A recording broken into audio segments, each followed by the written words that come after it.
Toronto, Canada. The Conspiracy Show with Richard Syrett. Welcome to the Audio Imaginarium. Come on in, weary stranger. Hang your cloak on a peg, grab a stool, and come gather round the fire. There are stories to be told, and you are among friends. Hey, do you remember NEXUS Magazine? Great alternative news publication. The content very similar to what we discuss on this program. Conspiracies, alternative archaeology, alternative health, free energy, ufology, and so forth. Well, NEXUS is back and now available in Canada and the U.S., and the publisher, Marcus Allen, will be with me shortly to talk about the relaunch of the magazine, some of the stories in this month's issue, and to talk about his particular area of interest, which is the photographic evidence he says proves the Apollo 11 lunar landing was a hoax. That's Marcus Allen, just moments away. Now, let me introduce the boys in the band. As always, on the Gibson Flying V guitar, my technical producer, Ian Robertson, on the Rickenbacker bass guitar, and occasionally the theremin, my story producer and occasional remote viewer, Albert Vinzel. A couple of programming notes. There is no Hangout on air tonight, so again, we are not streaming live on YouTube tonight, but we will resume the HOA next week. And next week, we'll also get back, finally, to our What's in the Box segment. I'm hoping by giving Albert a few weeks off, he'll be able to rededicate himself to the protocols of remote viewing. He's been struggling with that of late, but I'm hoping 2017 will be his year. The mighty Aphrodite has been texting me with photos all night from a friend of ours in southern Greece, where they are experiencing record cold temperatures and snowfall. Again, southern Greece, they rarely ever see snow there. Katie, our friend, sent us some pictures from Kalamata. People woke up this morning with their cars covered in ice, and nobody knew what to do. They don't have ice scrapers in southern Greece, but luckily, our friend Katie came to visit us a few winters ago when we had that really bad ice storm, and she got to experience a real Canadian winter. We had a power outage and ice and record cold, and she loved it. So now they're getting a little winter in Greece, and Katie sprang into action and was showing everybody over there how to scrape ice. I love it. And here's another picture. They even have snow in Santorini. So much for global warming. Anyway, I'll get the mighty Aphrodite to tweet those images of winter in southern Greece at Richard Syrett. All right, to our main entree. It will be 47 years ago this coming July. Two American astronauts, Neil Armstrong, Buzz Aldrin, landed and walked on the surface of the moon, heralded as one of the great achievements in history. But does the photographic evidence of this achievement hold up to scrutiny? Marcus Allen says no way. He's the publisher, distributor of NEXUS Magazine, hailed as the world's best-selling alternative news magazine, recently relaunched and now available in North America. Marcus Allen, how are you? I'm very well, thanks, Richard, and very, very good to be on your show. Likewise, great to have you. And I know you're very fond of saying that there are two people in the world, those who read NEXUS Magazine and those who are about to. That's right. For those who are about to, tell us what's been going on with NEXUS, because it was dormant for a while and then you've relaunched it. Give us a little bit of a thumbnail sketch of the timeline of NEXUS Magazine. Okay. Well, NEXUS Magazine, it actually originates from Australia. Yes. And for many years it was sold in Canada and the United States, and in fact all around the world. I came across it about over 20 years ago and thought, well, this is an interesting magazine. I would like to read it. But I found I couldn't buy it in the UK at all. So, long story short, went out to Australia, met the editor, Duncan Rhodes, and said I'd like to sell it in the UK. He said, go for it, lad. And for the last 22 years, that's what we've been doing over here in the UK. So you're distributing it, but you're also publishing, correct? Yes, we publish it and distribute it and sell it and promote it and basically introduce people to it. And now it has a truly worldwide audience. Oh, we do, yes. In fact, for many years, NEXUS was sold in the United States or in North America generally, in Canada as well. And for various reasons, that dropped out. And because we were doing very well with NEXUS in the UK, we started exporting it into North America through distributors, sold through bookshops and major outlets throughout North America. And it was going so well that it became rather, shall we say, expensive to ship several tons of magazines across the Atlantic. So it was easier to print it in North America. It's now printed in the United States and distributed right across. It's been redesigned, but it looks a bit different. So if you're going out looking for the old style Nexus, it's a bit different now, but it's still got the main masthead, NEXUS Magazine, and you'll find it pretty well distributed across North America now. But it's still got the same content. Sure. You know, it's interesting. I've been doing this radio program or various iterations of it for, my gosh, almost 20 years, and I know you've been involved with NEXUS for a little longer than that. But you know, you look back over the last year in particular, and I call it the year the year your paranoid friends turned out to be right, because so many of the things that you write up about or published rather in NEXUS that we talk about on the radio are turning out to be self-evident, right? Which is the third stage of the truth. First it's ridiculed, then it's violently opposed, and now it's accepted as self-evident. Well, we're sort of at stage 3 in many of these areas. I'm just wondering what's happening as we've gone through the last couple of years. What's happening with your readership and your subscription base? Do you find it's becoming more and more popular? The thing we found mainly is that people who read NEXUS do so for a considerably long period of time, and they become very familiar with it. And the amount of people who will come to us and say, wow, NEXUS has really changed my life, is quite extraordinary. And the number of people who really do read the information, because that's what NEXUS is. It's a text magazine. It's not pictures. I mean, there are pictures in there, but they just illustrate an article. But the main strength of it is the information that's contained there. And you start from an article, and you then, if you're interested, you'll research it yourself, and you'll go into different areas and expand it from there. And that's what we find happens with many people, that they look upon NEXUS as their starting point to developing what they want to find out about. Sounds like your readers and my listeners have a lot in common. There's probably a lot of crossover there. I think you'll find they do, because you'll find that many NEXUS readers are very, very interested in a lot of the subjects which you've had guests on your show to talk about, that we talk about in NEXUS, or articles are published in NEXUS which seem to resonate with people. They say, yes, I wondered about that. And many people will say, it was only after reading NEXUS I found that it wasn't just me. There were lots and lots of other people, and it's good to be part of a community. All right, whether it's online or it's on a magazine, it doesn't really matter, but it sort of helps that it means that you're not alone. There are other people who think the same way. There are other people who are interested in the same subjects, whether it's whether it's the earlier civilizations that we hear about, whether it's ET or UFOs, whether it's partly politics, whether it's the way that the modern mainstream press deals with things, which is one of the articles in the current issue.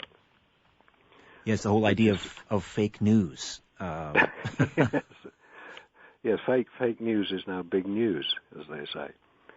But NEXUS has been aware of it, because one of the strap lines we had, which was reading between the lines, and you put the word lie, put the N of lines in brackets, and it's reading between the lines. Right.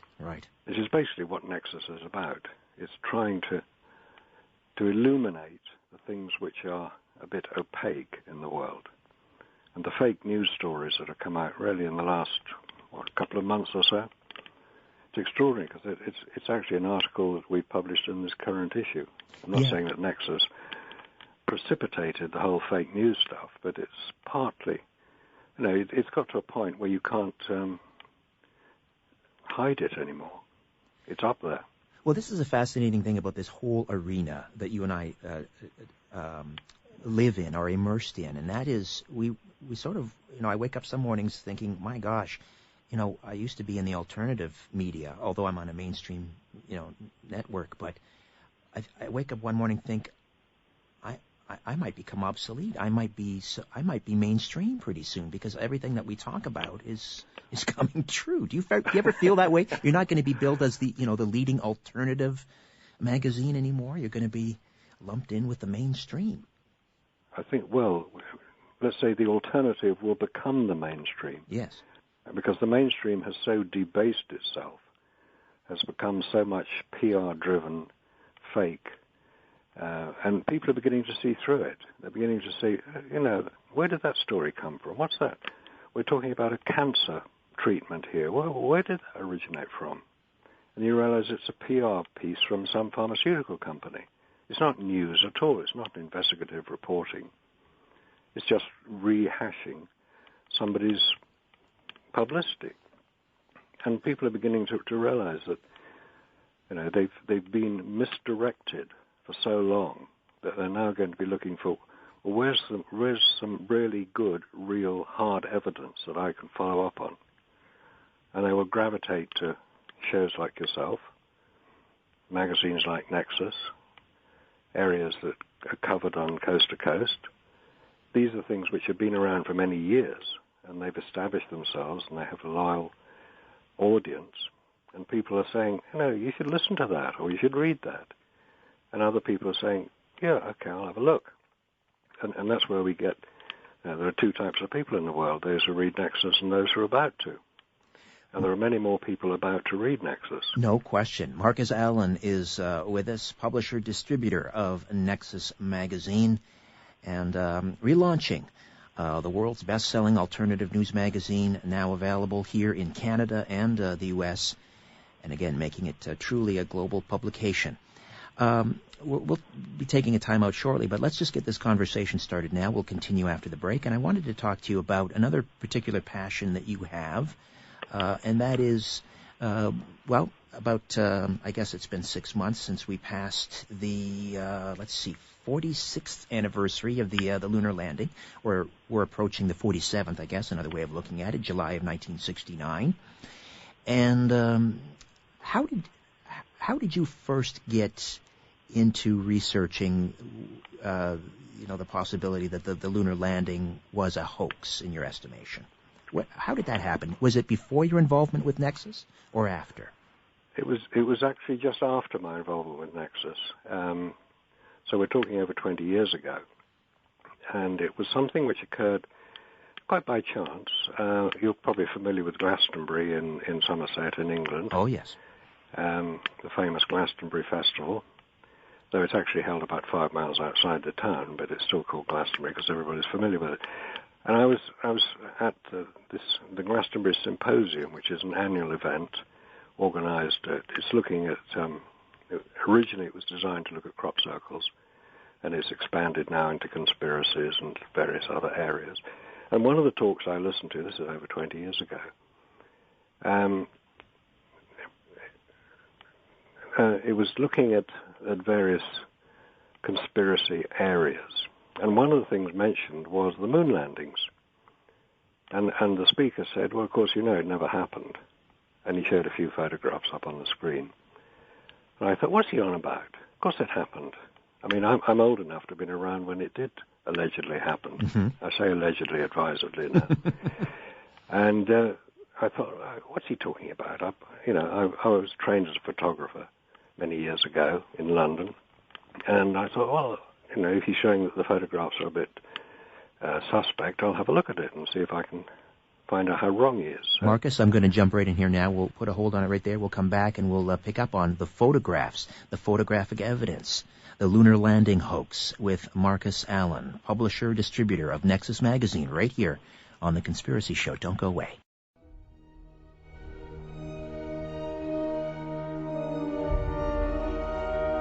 Where there's smoke, there's The Conspiracy Show with Richard Serrett. We are back with Marcus Allen, NEXUS Magazine. First of all, Marcus, how can people subscribe or get a hold of this fine publication?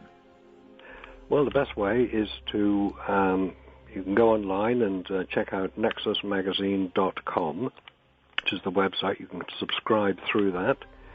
Or you can go into, if you've got good bookshops that you can go into easily, you can probably find it in there. And if it's not there, ask for it, because that will get it into the bookshop. It's being distributed throughout North America, so it's very easy. Just say go to your magazine distributor and get it in for me. That would be another way of doing it. And it's still bi-monthly, right? Every other month? Yes, it comes out every other month. Current issue is the January-February issue. Next issue will be the March-April issue. So there's some interesting stuff in there. I definitely recommend people to try it, at least. It's the least you owe yourself. Give yourself an early New Year present, or even a late Christmas present. There you go, absolutely.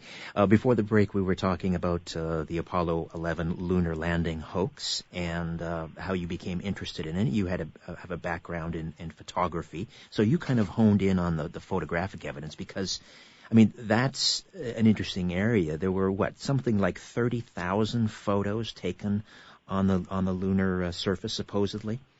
That's right. Yeah. And who was the principal photographer? Was it Buzz Aldrin or was it Armstrong? Well, on Apollo 11, most of the photographs were taken by Neil Armstrong. There's an interesting story behind that because how many people can actually identify a photograph of Neil Armstrong on the lunar surface? There is apparently one which shows his back view in the distance, which is a bit weird when you think of it. He's probably one of the most famous men in the 20th century. He passed away 4 years ago. Incidentally, he was buried at sea off the coast of Florida for various reasons. But there were 121 photographs taken on the lunar surface during Apollo 11, which is weird because there were actually two cameras. There was one camera for each astronaut. But on Apollo 11, only one camera was used. They were Hasselblad cameras. It's a very good camera. Not an ideal choice because Hasselblad cameras are medium format. Most people are familiar with 35mm cameras. Right. Hasselblad are the next size up. They're medium format, 70mm square. And they were clipped to their chest. They had a mounting point on the chest, so they could keep their hand free to pick up the rocks and salute and wave the flag about. Sorry, I'm being a bit flippant here, aren't I?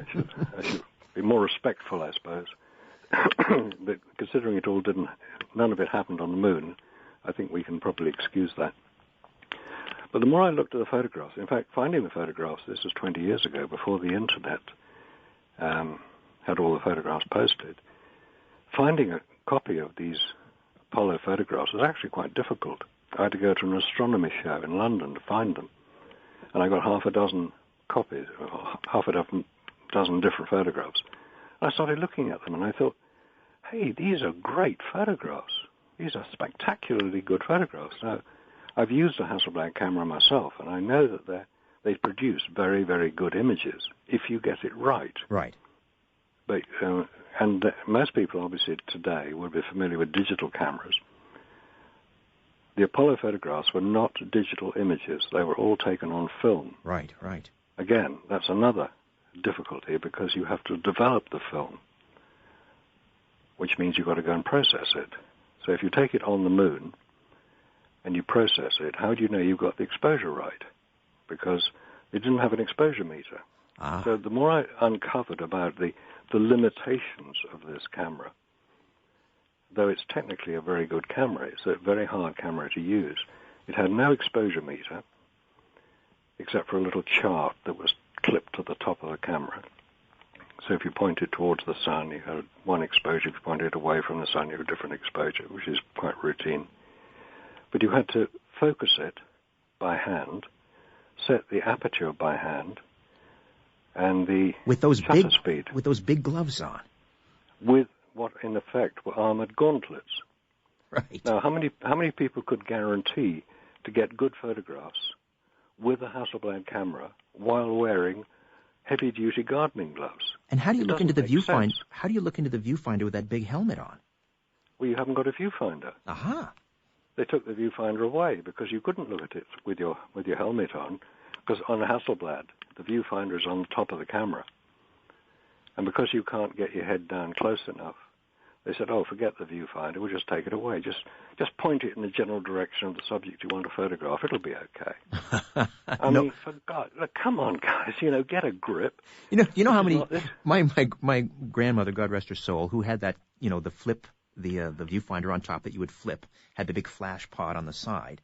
And even with that, God rest her soul, she was cutting off heads left, right, and center every Christmas, Thanksgiving. And she had the advantage of a viewfinder.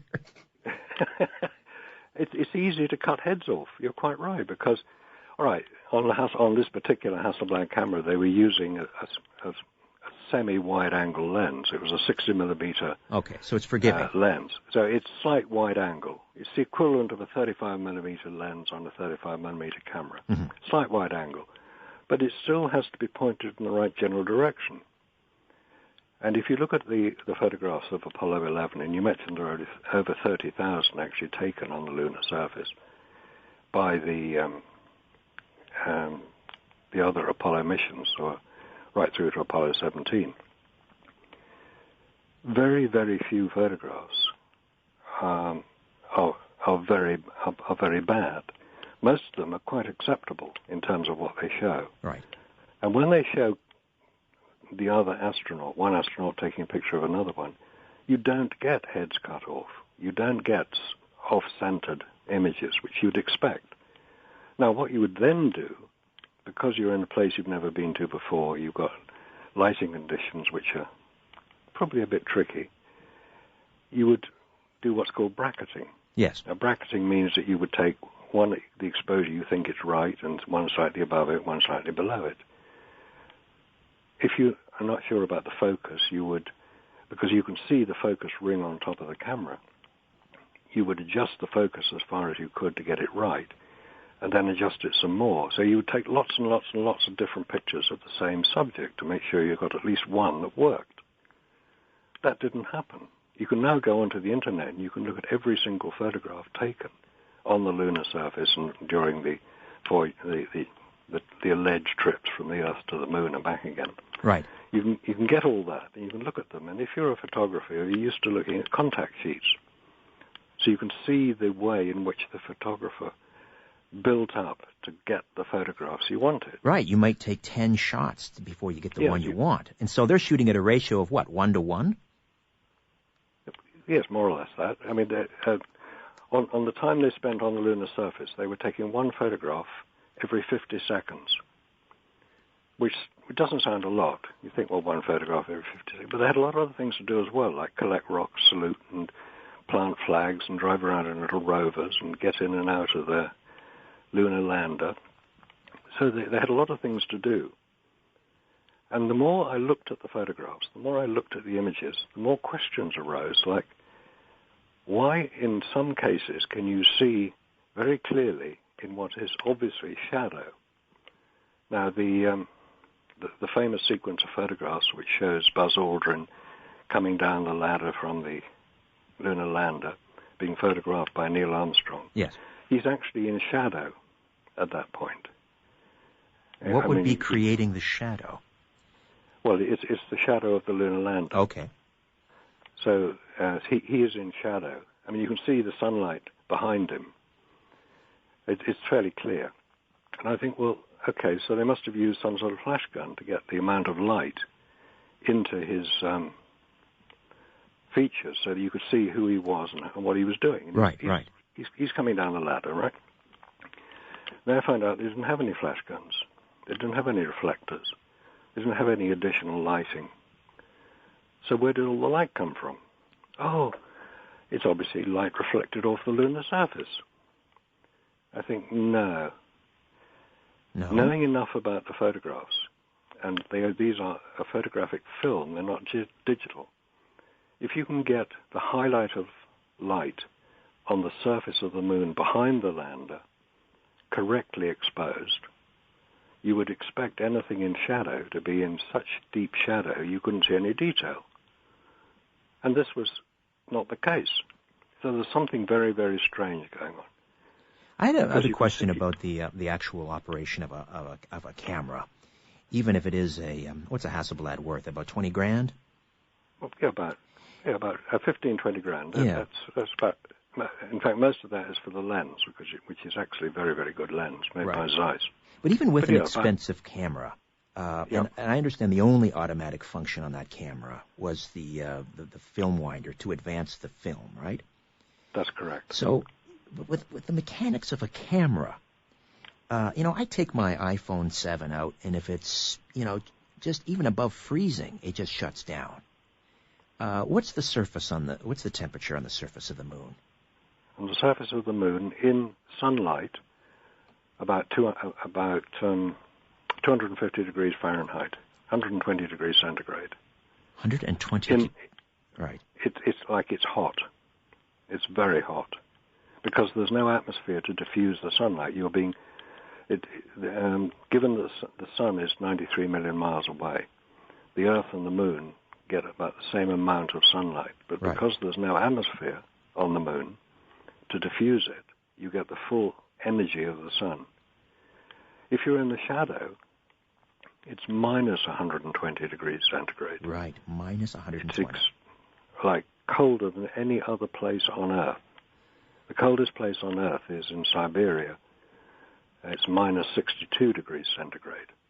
Well, on the moon, it's minus 100 degrees centigrade. That leads me to my question. I mean, how would they have to? They would have had to have adapted that camera to withstand those temperature fluctuations. Otherwise, I'm thinking it wouldn't operate. Well, exactly. Again, this was something which, once you start looking into the detail of it, it starts to become obvious that there are a lot of unanswered questions. Now, obviously, the thing to do would then be to ask NASA if they could provide some suggestions as to how these things would work under those conditions. But when you realize that NASA stands for never a straight answer, that's what you're going to get. There's no point in asking. They're not even prepared to address the issue. I've tried.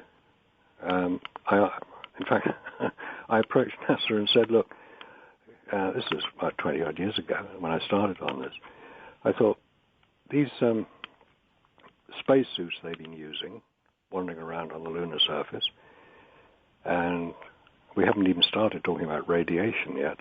Van Allen belts, right? Van Allen belts. These spacesuits, which obviously protected all the astronauts from the dangers of radiation in space, which are quite severe. Could these same spacesuits, I thought, be used by technicians to go into Chernobyl, which had just happened, a 3-mile island, and clear up the mess? Because radiation is radiation. Right. If they can protect it from the galactic cosmic rays and the solar particle events and all the photons and protons and electrons and all the other ons that go on in space, surely we could just use these magnificent spacesuits and go and clear up the mess. And so I contacted the manufacturers of the spacesuit, which is a company called Hamilton Standard, part of the International Latex Corporation, people who make bras, so they make nice bendy things. And they said, we built the spacesuits, we made the spacesuits according to the specification that NASA had provided. You better address your question to them.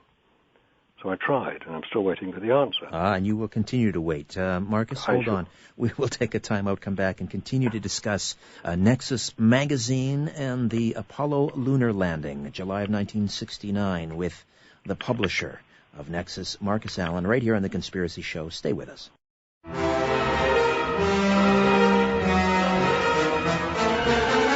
Keeping an eye on the New World Order. This is The Conspiracy Show with Richard Serrett. We are back with Marcus Allen. Marcus, tell us once again how we can subscribe to NEXUS Magazine. NEXUSmagazine.com would be your best bet. If you're sitting at your computer right now, check it out. You'll find out how you can subscribe. And I should also mention the NEXUS News Feed. Make a note of that. NEXUS News Feed, which is a free access information resource. Quite a lot of the information that gets into NEXUS comes through the nexusnewsfeed.com. Check it out. It covers a huge number of areas of information, whether it's ancient civilizations, health issues, spirituality, anything that you feel interested in, you'll find on the nexusnewsfeed.com. But NEXUS Magazine is the major resource because it's available. And it's very hard to take an iPhone or a computer into the bath with you if you want to read it. Very inadvisable to drop it. But you can take NEXUS Magazine into the bath with you because that's going to be dried out easily enough if you drop it in. Yet another advantage. Another advantage. That's true. All right. We were talking about the photographs and exhibits number 1 in your case against the Apollo 11 lunar landing. Just a slight side road here, and then we'll wander back to the main points of the discussion. But you took your evidence in your presentation right into the Lion's Den a few years ago. You went to the Interplanetary Society. I think it was in Liverpool at the time. And these are, I mean, that society, that's like Arthur C. Clarke and astronomers, and these are hard-boiled scientists. Why did they invite you, and how did you feel when you walked in there to tell them the lunar landing was a hoax? Terrified. Into the Lion's Den it was. No, it was very, very interesting, that one. There'd obviously been quite a lot of discussion. As you say, the British Interplanetary Society is the oldest and longest established society of its type in the world. And it was founded and set up originally in Liverpool, in the north of England.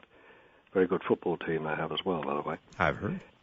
It was set up in 1933, and some of the major people involved, Arthur C. Clarke was one, Patrick Moore was another. Many people, in fact, Neil Armstrong is was an honorary member. Buzz Aldrin has been there. Ed Mitchell's been there. Many of the astronauts have been there. And I got invited because I've done many talks, many presentations, which I like doing because it helps me to promote Nexus as well. It's a sort of double-edged sword. And they'd obviously heard about me and invited me to come and explain my position. Now, this was then announced in the British Interplanetary Society have regular speaking sessions, usually about one every 2 weeks or so. They have somebody talking about astronomy, which is the main subject, talking about space travel, talking about all different types of aspects of space. And this was obviously one that they felt was appropriate for the society. So they announced it on their website and in their magazine. The magazine is called Spaceflight. And all hell broke loose. How on earth could this venerable society invite a hoax believer? That's what I am. I'm a hoax believer. To address it, it would denigrate the society. Anyway, once all the fuss had died down, because there was quite a bit of fuss, they said, right, well, we're going to change it slightly. We won't have you just you talking. We're going to have a debate. You can present your case, and then we'll have one of our esteemed members present the other side and will refute everything you say. You said with confidence. So that's how it started. We had 20 minutes each. I could present my side of it. The other side could then refute everything I said, tear me to pieces, make me look a complete idiot, which they singularly failed to do. We then had a question and answer session, which lasted about an hour, which was quite unexpected. And the main criticism of the person refuting what I had to say was that he didn't do it. He didn't refute anything I said.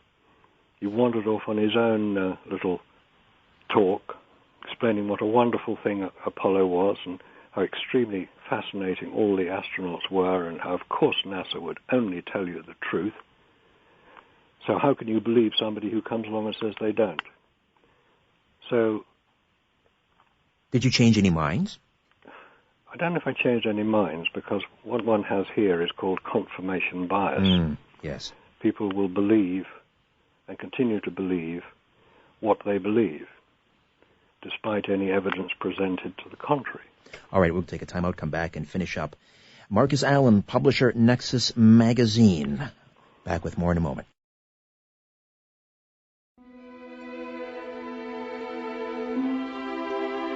Question everything. This is The Conspiracy Show with Richard Serrett. Marcus Allen is the publisher, distributor of NEXUS Magazine, which has been relaunched, a bold new look, same great content. And once again, Marcus, how do people subscribe? Right. The best way to subscribe to NEXUS Magazine is go onto the website, nexusmagazine.com. You'll see subscription information there. It's good value. The price in the U.S. is, I think it's $6.99. It's a good value magazine, and if the price worries you, then obviously you're not ready for NEXUS yet. It's a bi-monthly, and the latest issue, just give us a few of the articles. You mentioned a major piece on fake news, which of course is most timely. Oh, yes. PR, propaganda, and the press. Reading between the lines, it's headed. Public relations hasn't merely leaked into the news, it's saturated it, is part of the promotion to the article. We also carry the annual report from Project Censored, which looks at 25 news stories of 2015, 2016 that were the most ignored by the U.S. corporate media. Well, that's a surprise. Yes. We have a fascinating article on the Mandelbrot set. And I'm sure you're familiar with Mandelbrot. Mm-hmm. Benoit Mandelbrot was the IBM computer professor who created the formula that would create the Mandelbrot image, which is that magnificent heart-shaped image, which is basically what nature does to produce itself. Nature is based on fractals, right, which is right. what Mandelbrot set is. I'm also interested in crop circles, and that was the thing that got me into crop circles, which was the iconic Mandelbrot image that appeared on the east near Cambridge in England. Right. In 1992. So many of them appear to be fractals. That's true. Okay. Absolutely extraordinary. All right. So back to your presentation at the British Interplanetary Society and your evidence, photographic evidence that the lunar landing was a hoax. And again, they didn't really debate the evidence. They just, I guess, ignored it, which is... Well, it was basically the standard thing which many people do in this area and other areas. They don't play the ball, they kick the man. So right. I was being attacked personally, which is fine. I'm big enough and old enough and ugly enough to not worry about it. Well, it is a sensitive area because, it is one of those sacred cows, particularly because, people died in the Mercury program and the Gemini program in this space race. And so I guess people feel that somehow what you're doing is denigrating not only this great accomplishment, and I know this is not what you're doing, but this is what I'm assuming is where a lot of the vitriol comes from, that you're somehow, tainting the legacy, including those that gave the ultimate sacrifice. That's a very good summary, actually. That's very accurate. It's one of those iconic areas, the Apollo moon landings. And the number of people who've said to me, it's because of the Apollo moon landings I got into the science areas, mm-hmm. and that's why I do the job I do today. People really feel that they owe the Apollo missions a lot of what their life has turned out to be, which is fine. I mean, I don't have a problem with that. It was a very good demonstration of the use of science, because what we saw, or what we thought we were looking at, was an incredible achievement. I would love it to be true. I really would. I would love it to believe that man has landed on the moon. Now, I can quite understand that if somebody comes along and says, "Nah, I didn't. Nah, it's all fake," people will get quite upset. And we've seen people being upset actually recently in the American elections, haven't we? Yes, indeed. I'm trying to think of it. The comeback to that, the the plausible explanation that, yes, we landed on the moon, or the Americans landed on the moon, but in order to prevent some sort of a public relations catastrophe, that the pictures didn't turn out, that the television feed was cut or it didn't transmit properly, that they did in fact shoot all of that on a sound stage somewhere in order to it's the equivalent of I guess kicking the 1-point convert after the 6-point touchdown. They couldn't risk not having something to show the world, photographs, the television feed, and so that was done beforehand. Is that not a possible explanation?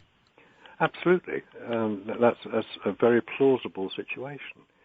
Because don't forget that this was the famous space race, wasn't it?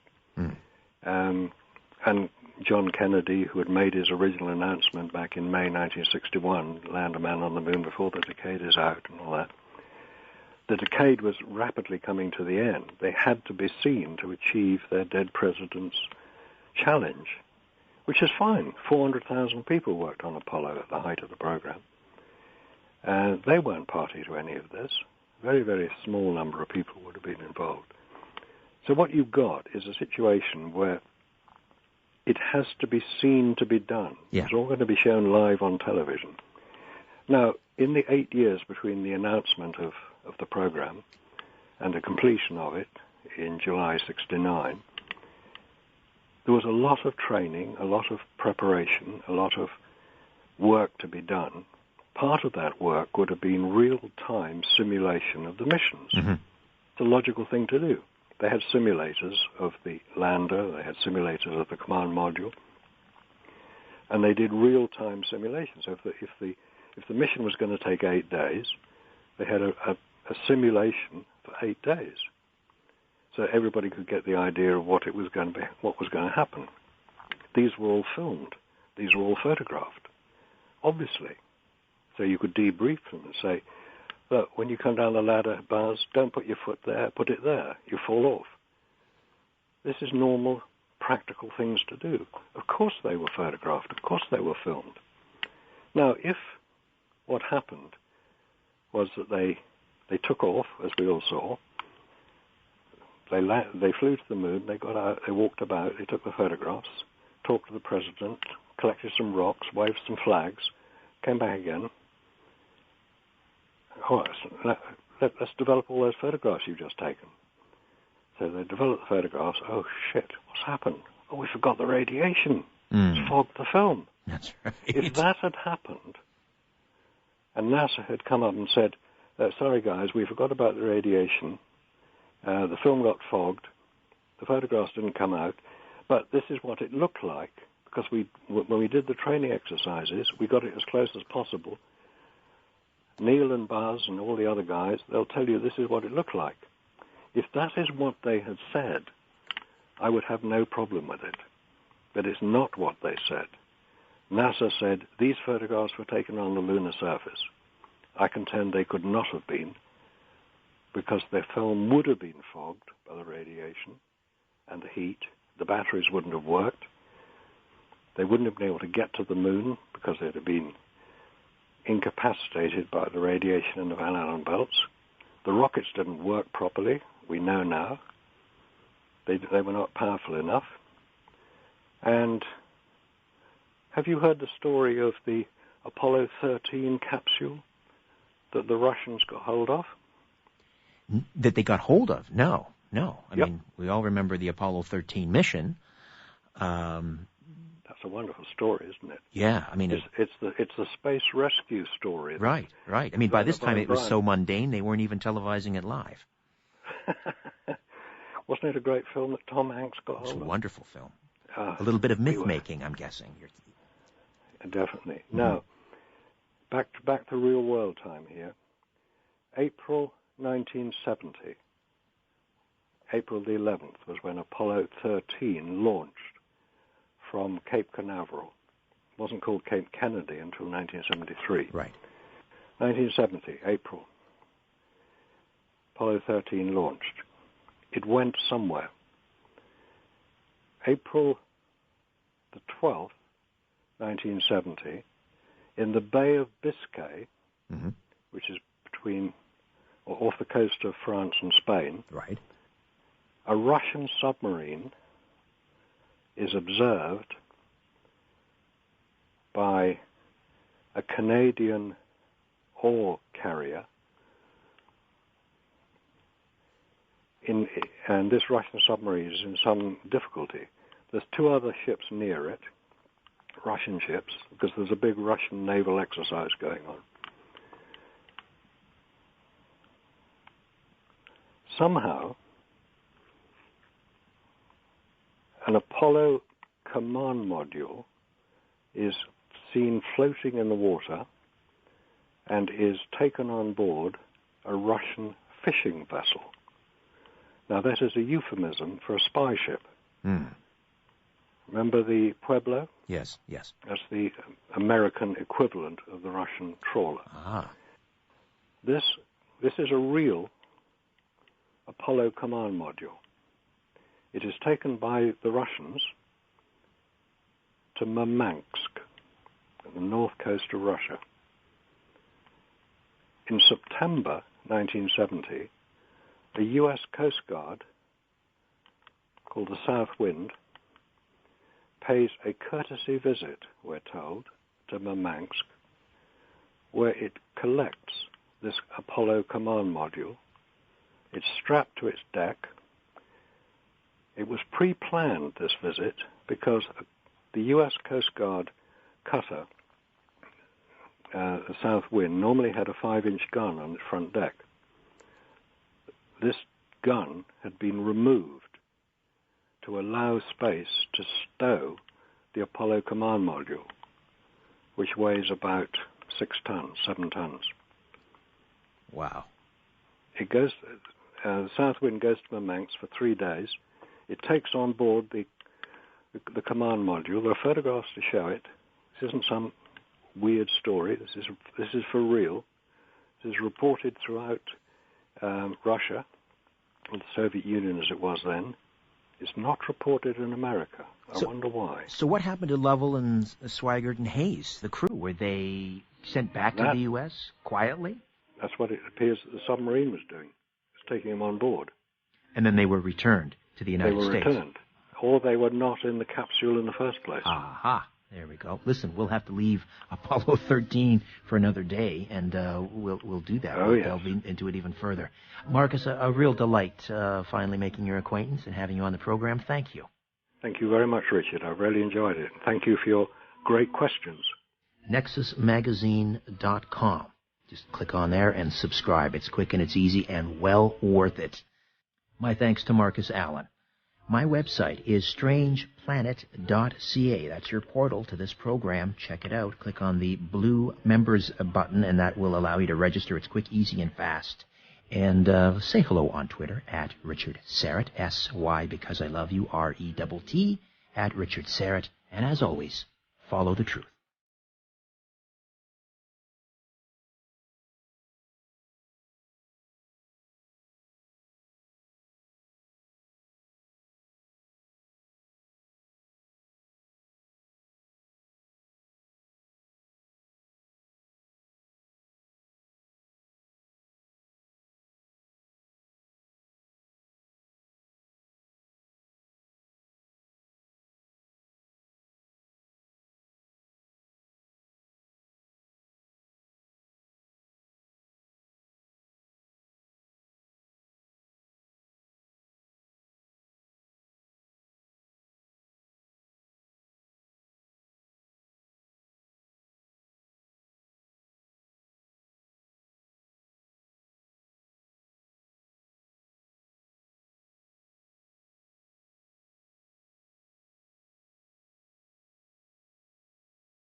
From Toronto, Canada, The Conspiracy Show with Richard Serra. Thanks for inviting me into your home, long-haul truck, taxi, RV, camper, your parents' basement, your loft, that greasy spoon just off the interstate, and your cabin in the woods. A special hello to all of you listening in on one of our 32-plus affiliates and counting. Thanks to syndication networks, by the way. Chris and Randy, thanks for all your hard work and loyalty and support. Hello to all of you listening in on the podcast at TalkZone.com. Howdy to all of you listening through the Conspiracy Show app. Fabulous and free download. And while I'm on that, a special thanks to Sharon Forster, who worked so hard on developing our app, the Conspiracy Show app. It is, as I say, fabulous. It's free, and I'm so proud of it. So if you haven't gotten it, please download it. Again, it's available on Google Play if you've got an Android, and iTunes, of course, for you iPhone users. However, and wherever you're listening, I bid thee the warmest of welcomes to the Conspiracy Show, and I thank you for your fine company. Rosemary Ellen Guiley is standing by. It's that time of the month for our paranormal news roundup, and Rosemary is with us for the full hour tonight to discuss a paranormal encounter that's just recently come to light in Russia.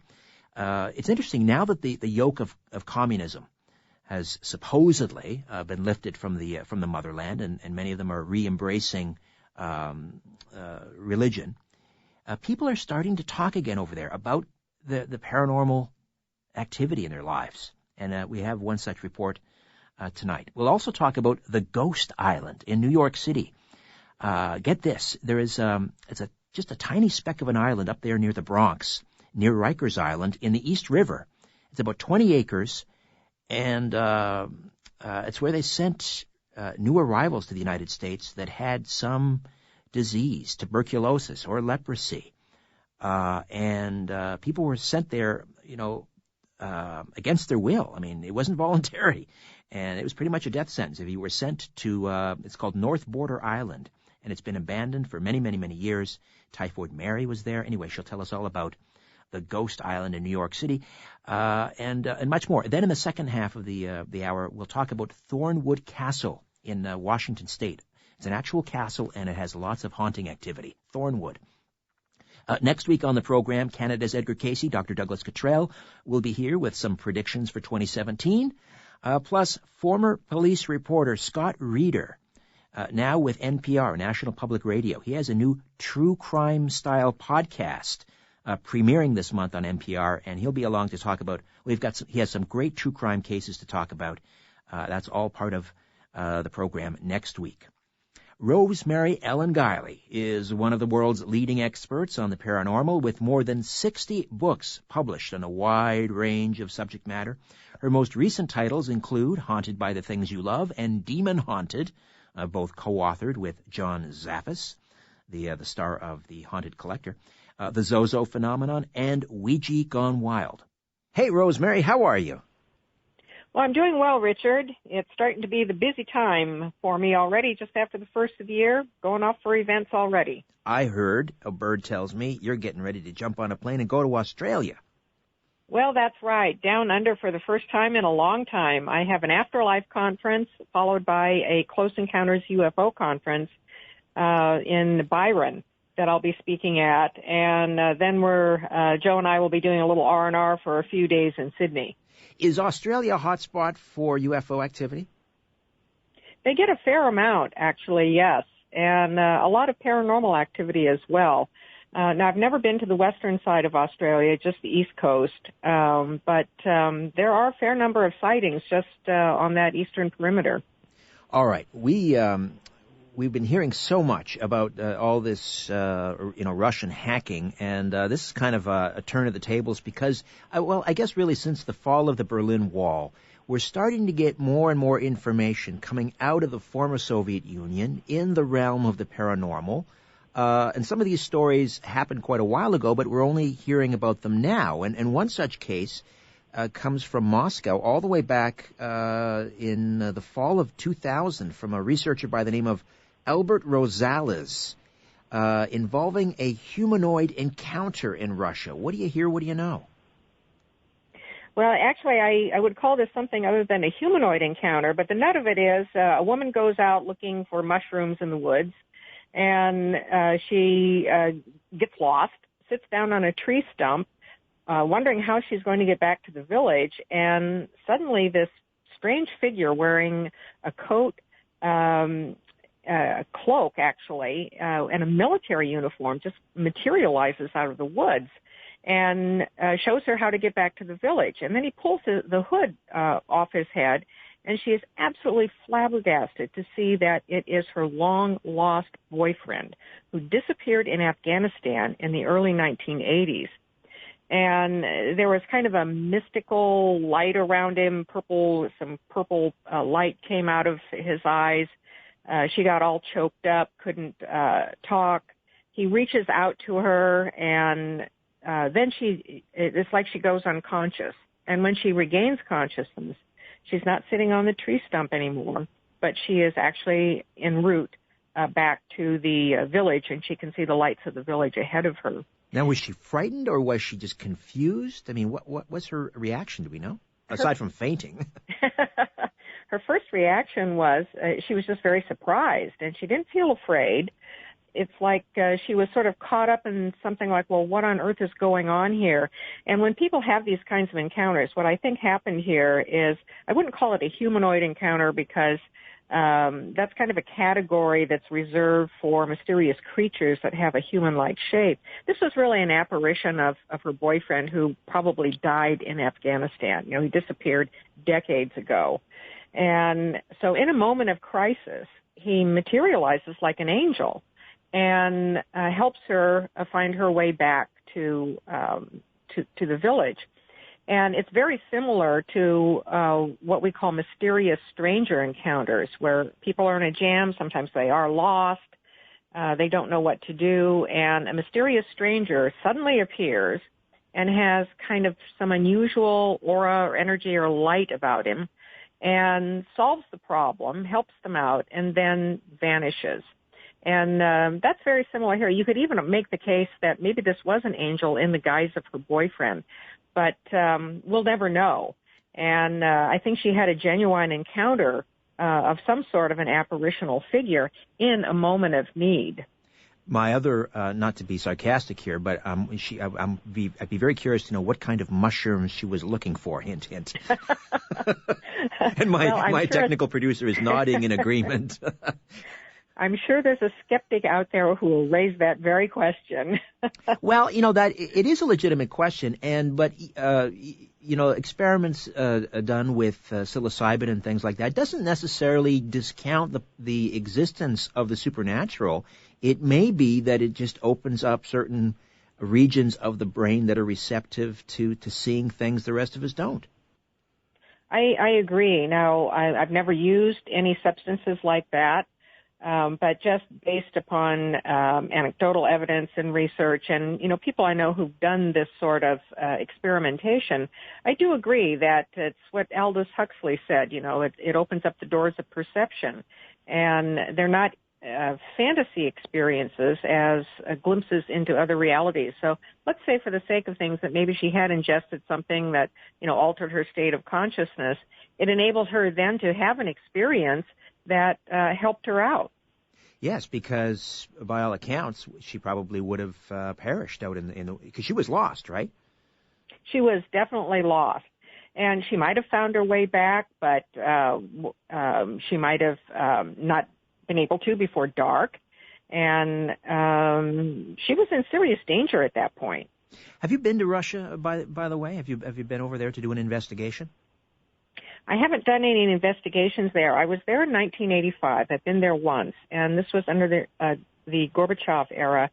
And things were starting to loosen up, but there still were these beliefs against the paranormal because there was communism held that all that was tied into religious stuff and paranormal didn't exist. And it took a long time for these stories to start seeping out. And as you pointed out, we're just now starting to hear about a lot of them. Well, closer to home, the mysterious ghost island of New York City. This, to me, was a fascinating story. Never heard this one before, and I'd love to get your take on it. It's very much like a lot of other places that paranormal investigators love to go. Derelict medical facilities and prisons. This was not a prison. It was basically a medical facility. And back in the late 19th century, when immigrants were still pouring into America and they were all being processed through New York on that side of the country, a lot of them were sick, and epidemics of typhoid and smallpox and tuberculosis would run rampant through the immigrant community, and also people who were already living there. Well, it was the practice of the time to ship people like that off to some remote area where they could not infect other people. And we still have sanatoriums like that around America. Waverly Hills in Louisville, Kentucky is one of the most famous, but somewhere outside of a population center. So what could be better than an island in the East River? And it's near a prison island, by the way, too, Rikers Island, right, which up is near still the Bronx, occupied. Up in the Bronx. That's right. And this island now is abandoned, but for many decades, it housed these sick people, most of whom were poor or the newly immigrated to America. They were in wretched conditions. Some of them never left. They died and were buried there. Families never heard about their fate. And you can imagine what kind of residual haunting phenomena would still be there, where we have these places where there was suffering, unhappy death, and a concentration of that over a period of time.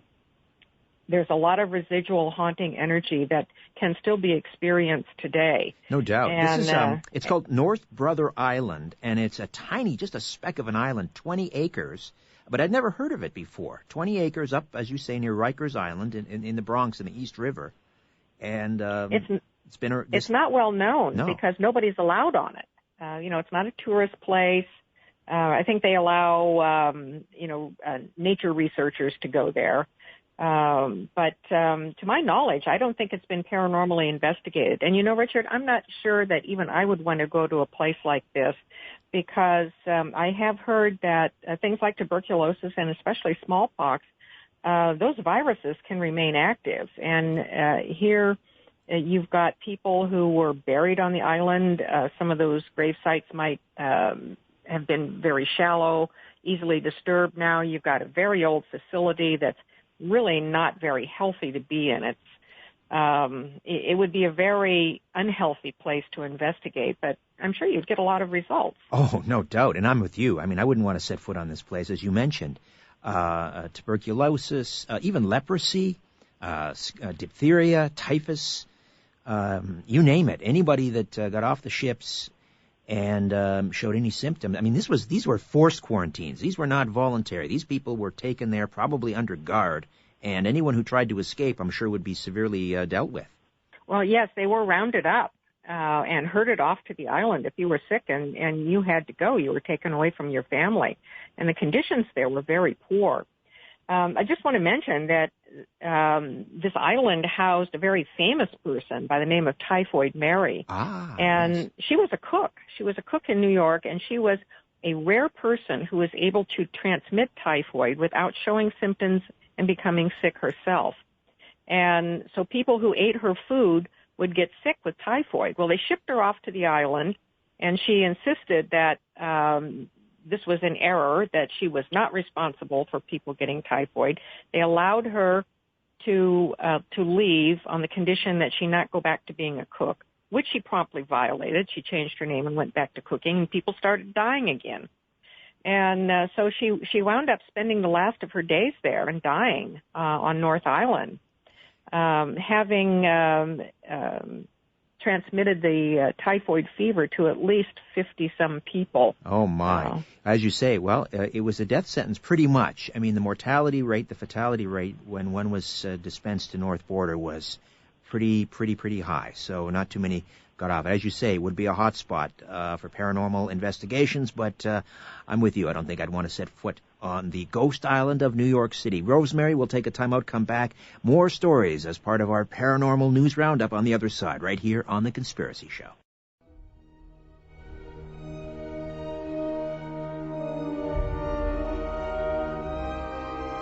The owners of the system are asleep. Now we can play. The Conspiracy Show with Richard Serrett. We are back with paranormal investigator Rosemary Ellen Guiley, and her website, once again, is visionaryliving.com, visionaryliving.com. All right. I remember back in the 70s, a couple of stories came out about these cargo cults. In fact, I think the film The Gods Must Be Crazy was kind of based on this idea of cargo cults, where something would fly off the back of a plane, fall out of a plane, or maybe a plane would crash on some remote island, maybe in the South Pacific, and whatever artifacts that the locals would find, because it fell from the sky, these would be primarily pretty primitive cultures, they assumed it was from the gods.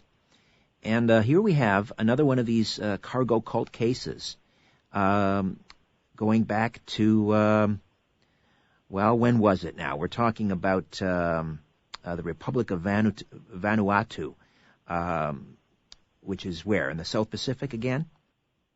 It's actually not too far from where I'm headed. It's off the northeast coast of Australia. It's just a little further down from Malaysia and the Philippines. And this goes back to probably the 1800s, when these islands were colonized by the English and the French. And the Christian missionaries came in, and the oppression of the natives was very, very severe. And they had kind of a hero back then who figures into the cargo cult later on, which really sprang out of World War II. There were vestiges of that before that, but the cargo cult really took hold during the wartime era. But this John Frum character was supposedly a savior, a local savior, who would promise people that if they turned away from the European oppressors and the European ways, that abundance and prosperity would be theirs. And his name seems to be a corruption of the phrase John from Jesus Christ, or a reference to John the Baptist. They called him John Frum. And so there was a cult around him, and he was said to reside in the island volcano. And the day would come, and we find this motif in mythology a lot, where a local hero, when the day comes when his people need him, the local hero emerges from wherever he's been,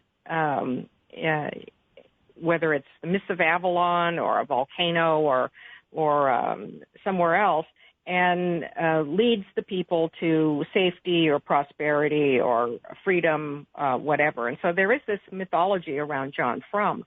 Well, in the 1940s, when the soldiers came and started occupying these islands for military advantage, they put up all these buildings, they built airstrips, and these cargo planes came and delivered things. And after the war, everybody left. All of the Westerners left, and this cargo cult started up with the idea that, well, if certain rituals could take place, if they imitated the soldiers, maybe that would bring more of these mysterious birds in the sky who would drop the bounty of the cargo with food and supplies and things like that. Right. So the natives built these makeshift airstrips and towers and whatnot, and went through rituals to try and bring the sky gods back. Right. And what happened? And nothing. They're still waiting. The Great Disappointment, Part 2. Right. No cargo has been dropping from the sky, and if it's pointed out that, well, this is not a real thing, it's like a fantasy. There are a lot of people on these islands who still believe that some version of this is going to happen. So every year there are these very sacred rituals to invoke the bounty of the sky gods and the return of this hero John Frum.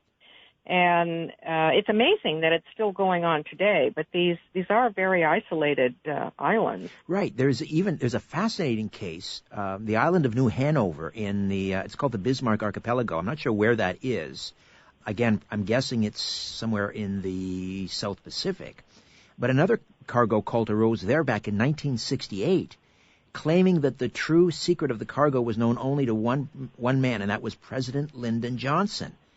And the natives on this island revolted against their it was in the South Pacific. They revolted against their Australian rulers. And they saved up $75,000, sent a letter to Johnson offering to buy him and make him king of New Hanover. But strangely enough, he didn't accept. How could he have passed it up? And sorry, I was just going to say, another cult formed around Prince Philip in the 1970s. He visited this village, and he became the cult hero and the figure who was going to deliver, this new world, so to speak. It's very strange. But I think a lot of it has to do with the fact that these are very remote areas, and so very little mingles in with their beliefs and cultural changes for these sorts of things to, fade into the distant past. Sure. You take an isolated civilization, and all of a sudden something drops from the sky, like a Coca-Cola bottle, and it's made of material that you haven't seen before, and it falls from the sky. It's not hard to understand why something like that could happen, especially again in these isolated remote islands in the South Pacific or wherever. I want to talk about something I know that's near and dear to you. You've penned encyclopedias about this particular topic, and that has to do with people who believe they have seen an angel. And perhaps our first story out of the chute tonight about the Russian woman sort of fits in this mold. But let's talk about it. There's an interesting story on the Daily Mail online about a former squadron leader by the name of Tom Rounds who believes angels saved his life while flying. And there's some other great examples here as well. It's an interesting story, a survey that indicates that approximately 1 in 10 people who were surveyed in Britain believe in angels. And I actually think the figure is a lot higher, but some people don't want to admit to believing in angels. But the story about Tom Rounds is very interesting. It also fits in a way into the mysterious stranger at the hand of God motifs as well. He's on a training mission. And this was in the 1980s. He was a navigator on this, sounds like a cargo plane of some sort, or a troop plane. And they were coming into land, and there was such poor visibility that they could not see. And they got as low as 250 feet off the ground, flying completely blind.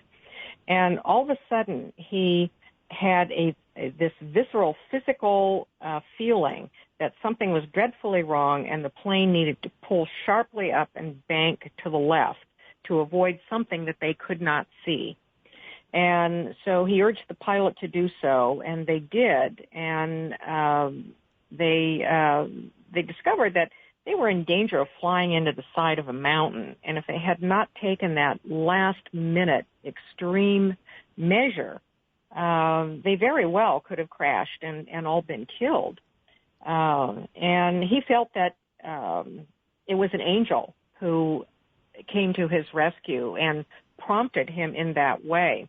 Other people have had similar stories. For example, I've collected a number of them, and I have them in some of my books, where people have felt steering wheels yanked out of their hands and turned in order to avoid some catastrophic road accident. And so who does that? Is it an angel? Is it the hand of God? Is it something else? Was this Sergeant Rounds' Sorry, in my intuition? case, it was the driving instructor sitting to my right. Sorry. I can't imagine what it's like to be a driving instructor. You better have some guardian angels. Yes, you better have some guardian angels. Well, you mentioned people having a physical sensation, and it's interesting because in this Daily Mail story, it says that 1 in 10 Britons claim to have seen or heard an angel, double those who said the same 6 years ago. So it seems to be it's on the increase, or people feel more comfortable about admitting to it. I think so. And in some research that I did a while back, because in America we had a real angel craze that went through most of the 90s, and that's when some of my first books on angels came out. And the research I did show that even as early as as late as mid-century, many people were still reluctant to acknowledge that they believed in angels or thought they'd had an experience of angels because they felt no underpinning of support from religion or society in that regard. They were worried that they were going to be laughed at. And so I am glad to see that more people are coming out with these beliefs and experiences. And people may put different interpretations on it. You know, one person may say it was an angel, another person may say it was my intuition, my higher self. Someone else could say it was the hand of God, because sometimes these agents, whatever the intervening agent is, it's not seen, it's felt. And people do have these physical reactions. So very interesting experience that he had. Something divine came to his rescue. And if not for him and being able to prevail on the pilot, all would have been lost. Is there a particular time of year, I don't know if any studies have been done about this, but is there a time of year when people have more encounters with angels? I'm not aware of any time periods like that. I mean, certainly people think about angels more at the holiday time. Yes, yeah, that's what I was wondering. Because of, so we think about these things, we're more likely to talk about them. But the stories that I have collected over the decades, they happen all throughout the year. I do have a book on Christmas-oriented stories. It's called Christmas Angels, True Stories of Hope and Healing. They all have a Christmas theme. But these angelic rescues and interventions can happen any time. And it's usually a crisis moment. It may not be something like this where disaster is seconds away. It could be a life crisis of some sort, a turning point in life, or feeling like you're at a crossroads and something major has to change. It can also be those kinds of crises that then seem to open the door for something from another realm to intervene with some healing or a solution that the individual feels that is absolutely right. And do we each have our own guardian angel, or is that just pop culture? I do believe in guardian angels that follow us throughout life from birth until we die, and also that we're surrounded by as many angels as we need. There are other angels who come to our aid with help and guidance and healing. The more you contemplate angels, incorporate linking to them in meditation, the more likely you are to feel their presence throughout a lot of activities, and more than one presence as well. All right, we'll take a time out. When we come back, we're going to focus on one of your earlier investigations, which centers around Thornwood Castle in the great state of Washington. Rosemary Ellen Guiley, our paranormal investigator, visionaryliving.com, her website. Back with more of The Conspiracy Show. Stay with us. My name is Richard Serrett.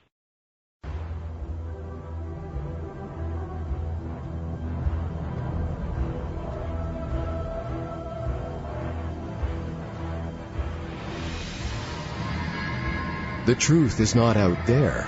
It's right here. The Conspiracy Show with Richard Serrett. And we are back with Rosemary Ellen Guiley, our paranormal investigator, who joins us the second Sunday of every month right here on The Conspiracy Show. Rosemary, let's focus on one of your earlier investigations. And this is Thornwood Castle up in Washington State, which I know at one time was a real hotbed for paranormal investigators, and things have kind of quieted down there supposedly, and now it's being offered up as a wedding venue, which begs sort of the question as to whether a place can become unhaunted. But before we get to that, let's get the particulars on Thornwood Castle. It is an interesting place, and I investigated there a few years ago. It's got a tremendous amount of activity in it, and it really is of current interest today, and I've written about this recently because We've seen this in the paranormal, where places that have been highly active and have attracted a lot of investigations suddenly want to be off the paranormal map. They want to become unhaunted. And this is, I wouldn't call it a trend, but I've been seeing this a lot lately. And so it's a very current interest in the paranormal community. Thornwood Castle was built right around the early 20th century by a very wealthy businessman. He was a Quaker. His name was Chester Thorne, and he did really well for himself. And it was a custom of the time to show your wealth in your house and your furnishings. And so the wealthy would spare no dime to bring in the best of the best. And he built this brick mansion. He imported antiquities from Europe and England, real stained glass windows, even an entire oak staircase. Some of these things went back to the 14th century. Paintings, artifacts. It would have cost in today's times $30 million to build. Wow. Even the bricks that went into building the manor apparently came from an old English castle. 400 years old, yes. He was absolutely mesmerized by the wealthy of England and Europe and how they had built their homes, and he wanted to duplicate that. This was a 100-acre tract along a lake called American Lake, which is just south of Tacoma. Tacoma is a little south of Seattle. And so he and his wife and daughters, wife Anna and daughter Anita, lived this lavish lifestyle. And they had parties and a lot of social goings-on there, just really beautifully done. Well, Chester Thorne died in the 1920s. At its peak, it had 54 rooms, 28 bedrooms, and 22 bathrooms. Imagine having the staff to take care of that. Wouldn't want to paint that place. So Chester died in the 20s, and his daughter, his wife, left the house. It was too lonely for her. The house actually passed to the daughter and her second husband, Anita, and her name at that time was Stone. So Anita Stone and her husband got it. They left for a while, came back. Mrs. Thorne came back and died in the house in 1954. And then Anita, now Chester had specified in his will that the house was never to be subdivided. The land was not to be subdivided. This was in his will. So what does she do? She sells it to a developer. Hello. What is a developer going to do? But subdivide. Run immediately to court and break the will, which is what he did. He broke the will and started subdividing. This is not going to end well. Thornwood Castle. And it's called a castle because it actually has a parapet. I always downhill. wondered. Oh, that's what distinguishes a castle from a mere manor. So it does qualify as an actual castle. You have to have a parapet. And so, for a while, poor people were living in it, and it really went downhill, went through a series of owners. And then in 2000, a very wealthy couple bought it and began to restore it. This is a historic landmark. And they really lucked out, because at the time, ABC Disney Studios were looking for a place to film the Stephen King miniseries Rose Red. And they landed on Thornwood. And so part of the deal was that the studios would restore the castle to its 1911 condition in exchange for using it as a setting for the miniseries. So a lot of the shots were done there at Thornwood Castle, and then it was also used for the prequel that came out called The Diary of Ellen Rimbauer. Oh, yes. Okay, listen, Rosemary, we're going to take a time out. We'll come back and we'll continue to delve into Thornwood Castle in Washington State. Paranormal investigator Rosemary Ellen Guiley is with us. The website, visionaryliving.com. Be sure to visit the bookstore online, because she's writing books even as we're speaking. Well over 65 titles now, and the hits just keep on coming. Back with more right here on The Conspiracy Show. Don't go away.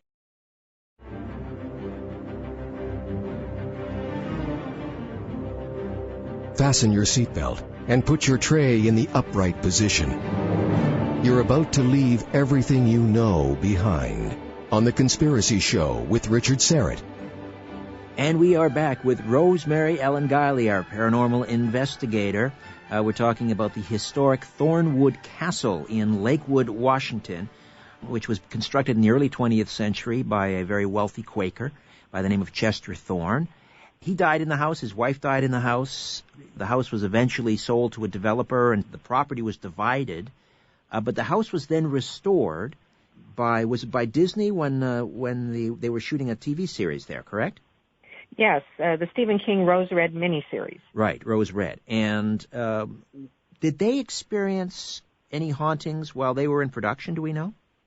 They did. The film crew had poltergeist phenomena happen, which was ongoing in the house. When Wayne and Deanna Robinson, who bought the house in 2000, when they moved in, things would happen like lights flickering. They would find light bulbs unscrewed in certain rooms all the time. There would be sounds of footsteps, and Chester Thorne would be seen on the grounds and in his bedroom. And so the film crew did experience some of that while they were shooting. So naturally, paranormal people wanted to come and investigate, and I was fortunate enough myself to actually have the place all to myself for a night. Really? And wow. I had gone to visit the home and introduced myself to the owners and said I would like to come back and investigate. And so they arranged for me to come back the following week. When I got there, I was told that I would be the only person in the house all night long. Now, there aren't 28 bedrooms anymore. There's only 8 rooms that have been 10 rooms that have been turned into bedrooms. But there were 3 floors, still a huge place. Not even a staff person was going to be there, and the Robinsons don't live there. They live in a house next door. Oh, my gosh. So, how did you feel about that? Well, I was pretty creeped out at first, and they said, oh, don't worry. If anything happens, just pick up a phone and call this number, and someone will come right over. So there I was, wandering around this entire castle all night long, and things really did start to happen. Like what? I went through, I heard footsteps, I heard voices, and the phenomenon with the ghostly voices is they're always somewhere else. And then when you go in the direction of the voice or to the room or spot where you think the voices are emanating from, the voices stop. And that's what happened to me. They asked me to stay in one of the bedrooms up on the 3rd floor, and so I spent time on all the floors. I read the diaries in all the rooms. All the rooms had diaries for the guests, and many paranormal investigators had stayed there and reported things that happened. Objects moved about, appliances like TVs and hairdryers that would turn on by themselves, faucets that would turn on by themselves. There was a ghost that liked to rearrange socks of the guests in one room. There is an apparition that comes out of a bathroom downstairs underneath the oak staircase. Supposedly it's Anna's first husband that she didn't get along with. There's a story that she caught him molesting their daughter and shot him in the eye. That didn't kill him. Oh, dear. The problem with that story is that they didn't have a daughter. They had a son. Ah, okay. But there is the ghost of a man who comes out of the bathroom and crosses the floor and disappears out one wall of the house. And I was rather unsettled when I read in one diary that someone got alarmed one night and they called the emergency number and nobody answered. Oh, no. But the good thing about it, Richard, was that because I was the only person there, if I heard anything, I knew it wasn't somebody else. Right. It wasn't somebody else walking around. Right. I mean, you must have been doing something. Are you able to sleep in a situation like that, or are you up virtually all night? I was up all night, and I really didn't want to sleep because I wanted to try and capture things. And there was quite a bit of activity on the 2nd floor in a room called Anna's room. And this was Chester Thorne's wife's room, which looked out over the garden. It's now a bridal suite. And there are 2 stories. One is that she would sit at the window and look out on garden parties. And another story says that their daughter did that. it could have been both of them, but a ghost of a woman is seen on the settee at the window looking out over the garden. And I heard a lot of voices coming from that room. And every time I went to the room, the voices would stop. I found drawers open, the bureaus that were in the room. I walked into the room, I inspected every room to start. And I walked into the room and drawers were pulled open. There were footsteps on the stairs, which was kind of unnerving, really heavy, thudding footsteps. Oh, dear. And nothing bad happened, but it was really spooky, and it was ongoing. It went on all night. Were you able to tell what any of these voices were saying, or was it just muffled? It was muffled, and that's often the case, is it's a murmur. It's like hearing a group of people speaking in low volume so that you can't make out actual words. And that's a very typical phenomenon in a lot of haunted locations. These are all residual sorts of things. Now, there's one painting on the staircase that people feel the eyes follow you up and down. And I interviewed one woman who said that she was staying there with her daughter, and she remarked as they went up the stairs that she thought the woman in the painting was rather homely. And when she went to go down the stairs, she felt as though something pushed her. Ooh. And she fell and sprained her ankle. Wow. So it has some demonstrable activity in it. If you sleep in Chester's room, supposedly he will give you financial advice. That's a legend. Book me a room. Maybe I should have slept in his room. I could have slept in any room. That's right. Here's the corker. This was the best part. In the morning, I was upstairs in the bedroom and waiting for someone to come and start breakfast. And while I was in my room, I heard these heavy footsteps come up the stairs again. And I thought, oh, somebody's here. I heard the footsteps go down the hall away from my room to a billiard room where a pool table was set up. And I heard balls smacking around. So I thought somebody from the staff had come up and was playing a little pool before, the day got started. Right. And I immediately went down to the room to go into the room to find it completely empty. Not only were there no balls in motion, the balls were racked on the table with a cue lying across the table. Right. And yet seconds before I had heard balls smacking around on the table. Wow. And no one was in the house. But a young woman who was down in the kitchen fixing breakfast, and she said that she had not gone anywhere in the house. And had she heard it too? No. When I went down to breakfast, I told her what had happened, and she just kind of nodded like, oh, yes, we get that a lot. Yeah, just another night in Thornwood. Another night in Thornwood. But now they're not haunted anymore. And sometimes places get tired of the paranormal. They get tired of the investigators and the equipment and all that, and they are officially unhaunted. They're only haunted in the movies, and they're still a luxury bed and breakfast. They cater to weddings and social things now, but they don't want anything to do with the paranormal, and they would not respond to any of my inquiries as to why they had a change of heart. Oh, so you're saying it's not that the house may still be haunted, it's just that they're not interested in having anyone investigate it anymore. Well, so my question is, can a place actually become unhaunted? Because they're saying it's not haunted anymore. So what happens if you go there and you experience a ghost? Right. How do you fit that in? And another question is then, how much do we people contribute to hauntings? Because if you go to a place and you think it's haunted and you're hoping, expecting that maybe you'll have a spooky experience, how much are you projecting an energy that actually contributes to the manifestation of phenomena? Ah, that's an interesting question. If you deny then that nothing is going on and all of that is repressed, does whatever is there, does it go away? That's an interesting point. These are very interesting questions for how and why we experience things in these places, and why some people don't experience things and other people do.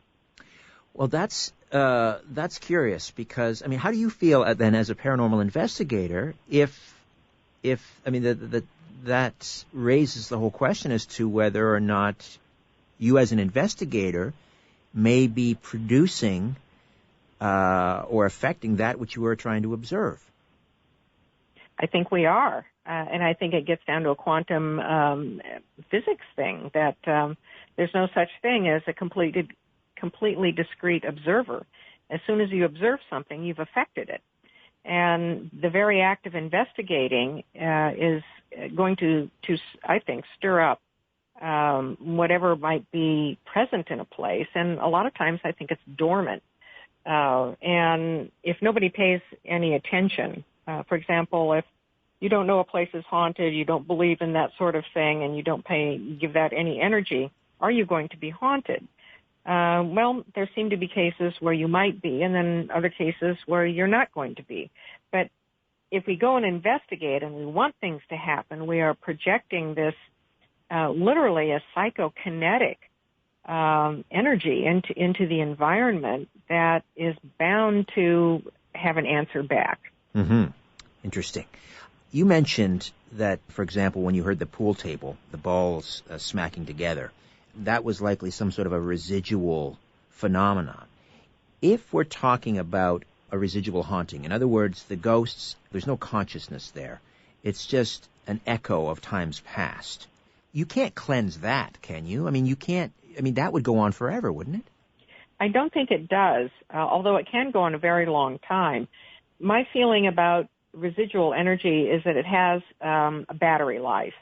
And at some point, the battery life just runs out. It's kind of a shell energy that's left over. It's gotten its infusion from some sort of emotional energy and physical activity that has occurred in a place. It gets imprinted, and it just winds down after a while. I think that's one of the reasons why some of these famously haunted places that are centuries old don't seem to be very active anymore. I think they just kind of got worn out.